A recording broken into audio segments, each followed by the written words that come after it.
আজ বাড়িতে সত্যনারায়ণ পুজো আর আপনাদের সাথেও আমি শেয়ার করতে চলেছি আমার বাড়ির পুজোর সব আনন্দ। তো চলুন আপনাদের সাথেও শেয়ার করি আমার সব আত্মীয় স্বজনদের নিয়ে আমরা কি আনন্দগুলো করি।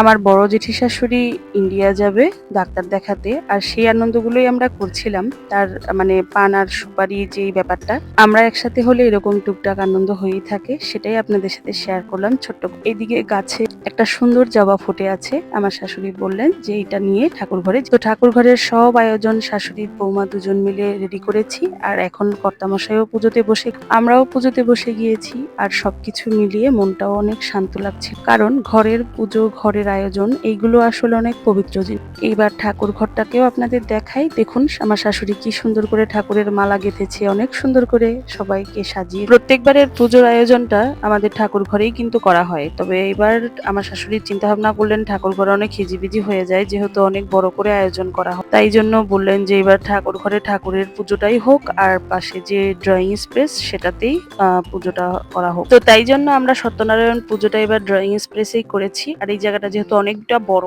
তাই জন্য একটু ভালো হয়েছে। আসলে পুজোর জায়গা, পুজোর জিনিসপত্রগুলো যেহেতু একটু বড় টাইপেরই থাকে, তাই একদম খোলামেলা একটা জায়গাতে পুজোটা করলে বেশি ভালো হয়। পুজো সকাল সকাল হয়ে যাওয়ার পর সবাই প্রসাদ পাবে, তারপরে আবার দুপুরের খাবার দাবারেরও আয়োজন করা হয়েছিল সবার জন্য, আর সবাইকেই বলা হয়েছিল আসতে, তাই সবাই এসেছিল আমাদের বাসার। দুপুরের এই মেনুতে ছিল খিচুড়ি, লাবড়া, তারপরে বেগুনি ভাজা, তারপর ভাত, ডাল, পটল ভাজা, করলা ভাজা, ভেন্ডি ভাজা, এই তো মিষ্টি তো ছিল। সবচাইতে বড় কথা হচ্ছে সবাইকে নিয়ে একসাথে পুজোর আয়োজনটা করা, তারপর আবার এই সমস্ত খাবার দাবারের আয়োজন করা, এই সবকিছু মিলেই একটু ব্যস্ততা তো। আমাদের কিছু প্রতিবেশীদেরও বলা হয়েছিল যারা আমাদের আশেপাশের ফ্ল্যাটে থাকে। আয়োজনটা যেহেতু বড় করেই করা হয়েছিল, আর তাই ওই দিন ব্যস্ততাটাও কিন্তু অনেক বেশি। আর পুজোটা সম্পন্ন হলেই আমরা অঞ্জলিটা দেব, যেহেতু আমি, আমার হাজবেন্ড, শাশুড়ি, শ্বশুর 4 জন উপোস ছিল। দেবর বাসায় ছিল না, তাই জন্য উপোস করেননি, পরে বিকেল বেলার দিকে ও চলে এসেছে। আর পুজোটা সকাল 10টার সময় হওয়ার কথা ছিল, কিন্তু সেটা গিয়ে 12টার সময় হয়েছিল আর কি। আর পুজো কমপ্লিট হওয়ার আগেই সবাই আর কি আস্তে আস্তে চলে আসছিল, যেহেতু দুপুরও হয়ে যাচ্ছে। আর কর্তামশাইও খুব সুন্দর করে পুজোটা কমপ্লিট করছিলেন। এদিক দিয়ে একে একে সব আত্মীয় স্বজনরাও চলে আসছিল।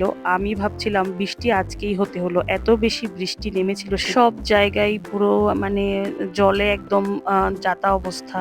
জানালা খোলা যাচ্ছে না, বারান্দায় যাওয়া যাচ্ছে না, খুবই খারাপ অবস্থা। আমি ভাবলাম জানালাটা খুলে একটু বৃষ্টির ক্লিপটা নেই, আমার ফোন আমি পুরো হঠাৎ করেই ভাবছিলাম যে আজকে কেন এত বৃষ্টি হচ্ছে, এত বৃষ্টি হয়েছে সেই দিন, যে এত বড় একটা আয়োজন বোঝাতে পারবো ঠিকঠাক হবে কিনা। আমরা ফ্ল্যাটে থাকি ঠিক আছে, কিন্তু যারা বাইরে থেকে আসবে, যেমন অনেক আত্মীয় স্বজনই কিন্তু আসতে পারে, তো যারা যারা এসেছে তাদেরকেই তোমাদেরকে দেখাচ্ছি। এটা আমার ভাসুরের মেয়ে, তোমরা অনেকেই চেনো ওকে। আর ওইদিকে আমার মাসি শাশুড়ি, মানে আমার বড় জেঠি শাশুড়ি চলে এসেছে। তারা 3 বোন একসাথে হলে অনেক বেশি এক্সাইটেড হয়ে যায়, আর এটা নিয়ে আমরাও মজা করছি। সব ঘরে আত্মীয় স্বজন সবাই মিলে চলে এসেছে, আর একে একে সবার সাথে তোমাদেরকে পরিচয় করিয়ে দিয়েছি, আজকে আবার দিচ্ছি। তো এটা আমার জেঠা শ্বশুর, আর এই ঘরে হচ্ছে আমার রুমের ভিতরে পিসি শাশুড়ি, পিসা শ্বশুর, দেবর, ননদ, মানে কাকা শ্বশুরের ছেলে মেয়ে, ওইদিকে জেঠি শাশুড়ি, এই 2টা আমার যা, তারপর মাসি শাশুড়ি, আমার শ্বশুর গল্প করছে। আর এখন বড় জেঠি শাশুড়ি ইন্ডিয়া যাবে, সেটা নিয়ে মজা করছিলাম সবাই মিলে।